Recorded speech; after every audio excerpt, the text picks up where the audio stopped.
नमस्कार मित्रांनो, शेतकरी आणि टेक्नॉलॉजी आपल्या यूट्यूब चॅनलमध्ये स्वागत आहे. मित्रांनो, दूध व्यवसायामध्ये काय होतं मित्रांनो, की बऱ्याच टायमिंगला रात्रीच्या टायमिंगला गाई बसल्यानंतर बळस पडतो, म्हणजे सूट पडतो काचेसारखा. आणि गाईचा दिवसभर बसल्यानंतर सूट पडत नाही, किंवा गाई दुपारची किंवा सकाळची बसल्यानंतर गाईचा सूट पडत नाही. अशा टायमिंगला काय होतं की गाई फक्त संध्याकाळचा सूट टाकायला सुरुवात करते.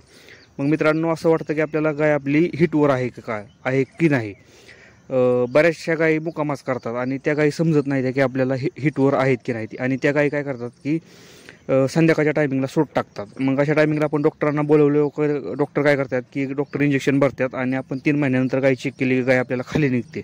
मित्रांनो, ज्या टायमिंगला गाय आपली संध्याकाळचा फक्त सूट टाकते ना, समजून जायचं की आपली गाय हिटवर नाही. कारण मित्रांनो, ज्या टायमिंगला आपली गाय हिटवर येते ना, त्या टायमिंगला मित्रांनो, जेव्हा जेव्हा गाय खाली बसेल ना, त्या टायमिंगला गायच्या गर्भाशयातून सूट बाहेर येत असतो. मित्रांनो, लक्षात ठेवायचं, कधी पण गाई हिटवर असल्यानंतर कंटिन्यू सूट आपल्या गाईच्या गर्भाशयातून बाहेर पडत असतो. गाई दुपारची बसली, सकाळची बसली किंवा संध्याकाळची बसू द्या, बसली की गाईच्या गर्भाशयातून सूट बाहेर निघतो. मित्रांनो, असं नाही की गाईचा सूट फक्त संध्याकाळच्या टायमिंगलाच निघतो आणि सकाळचा निघत नाही. ज्या टायमिंगला फक्त संध्याकाळचा सूट निघतो ना, त्या टायमिंगला फक्त गर्भाशयातून पाणी बाहेर पडत असतं.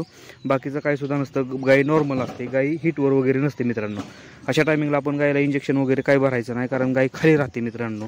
आणि कधी कधी गर्भाशयात इन्फेक्शन होण्याचे चान्सेस सुद्धा वाढतात. जे आपली गाय हिटवर आहे का नाही हे ओळखण्याचा सिंपल मार्ग आहे मित्रांनो.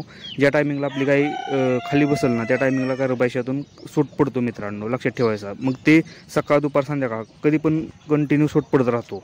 मुक्या माज करते त्या टायमिंगला. मित्रांनो, लक्षात असू द्या. मित्रांनो, व्हिडिओ जर आवडला असेल तर व्हिडिओला लाईक करा, चॅनलला सबस्क्राईब करायला विसरू नका. धन्यवाद.